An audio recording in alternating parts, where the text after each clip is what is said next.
അല്പം തണുത്ത കാറ്റടിച്ചാൽ മതി, സന്ധികളിൽ വേദന തുടങ്ങുമായിരുന്നു. ശൈത്യകാലത്താകട്ടെ വേദന അസഹനീയമായിരുന്നു. വീട്ടിൽ തന്നെ ഇരിക്കേണ്ടി വരും. പ്രാഥമിക ആവശ്യങ്ങൾക്ക് പോലും എനിക്ക് മറ്റുള്ളവരുടെ സഹായം തേടേണ്ടി വന്നിരുന്നു. പിന്നീടൊരു ദിവസം ഞാൻ ഈ ജാന്താർ ദുവ ഓയിലിന്റെ പരസ്യം ടി വിയിൽ കണ്ടു. ഉടനെ അത് ഓർഡർ ചെയ്തു. വിശ്വസിക്കൂ, ടി വിയിൽ കണ്ടതുപോലെ തന്നെ ഇത് ഫലപ്രദമായിരുന്നു. ഞാനിത് മുട്ടുകളിൽ പുരട്ടിയപ്പോൾ പുകയുയരാൻ തുടങ്ങി.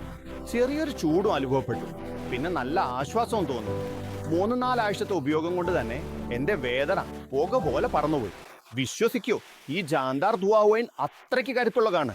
നിങ്ങൾക്കും മുട്ടുവേദനയോ പിടുത്തമോ ഉണ്ടെങ്കിൽ, നടക്കുമ്പോൾ നീർവീക്കം അനുഭവപ്പെടുന്നുണ്ടെങ്കിൽ, വേദന പുതിയതായാലും പഴയതായാലും ഏതു തരത്തിലുള്ളതായാലും ഈ ജാന്താർ ഓയിൽ ഫലപ്രദമാണ്. ആദ്യത്തെ ഉപയോഗത്തിൽ തന്നെ ഇതിന്റെ ഗുണം നിങ്ങൾക്ക് അനുഭവപ്പെടും. എന്നിട്ടും നിങ്ങൾക്ക് ഫലം ലഭിക്കുന്നില്ലെന്ന് തോന്നിയാൽ ഇത് തിരികെ നൽകാം. കാരണം ജാന്താർ വിശ്വസ്തവും അത്യന്തം ഫലപ്രദവുമാണ്. അതുകൊണ്ട് ധൈര്യമായിട്ട് ഓർഡർ ചെയ്യൂ. വിട്ടുമാറാത്ത സന്ധിവേദന നിങ്ങളുടെ ജീവിതത്തെ തടസ്സപ്പെടുത്തുന്നുണ്ടോ? ഒരു ആയുർവേദ പരിഹാരം വേണമെന്നുണ്ടെങ്കിൽ ഇപ്പൊ തന്നെ വിളിക്കൂ. ജാന്താർ ധുവാൻ ഓയിൽ വാങ്ങൂ.